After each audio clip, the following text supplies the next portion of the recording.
Hi అండి. అందరూ దీపావళి బాగా సెలబ్రేట్ చేసుకున్నారనుకుంటున్నాను నిన్న.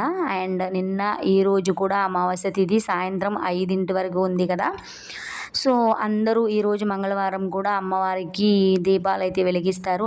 మహాలక్ష్మి అమ్మవారికైతే ప్రత్యేకంగా పూజలు కూడా చేస్తారు.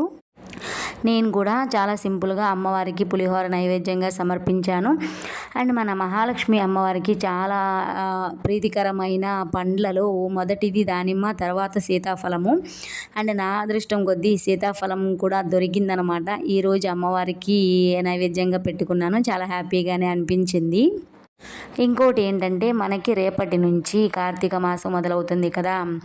చాలామంది ఉపవాసాలు ఉంటారు కదా! సో, ఆ ఉపవాసాలు ఎలా ఉండాలి అని చెప్తున్నారంటే, మన ఆత్మని బాధ పెట్టకుండా మనం ఎంతవరకు ఉండగలమో ఉపవాసం అంతవరకే చేయాలి. కానీ కటిక ఉపవాసం చేసి ఆత్మను బాధ పెడుతూ దేవునికి దగ్గరగా చేరలేము.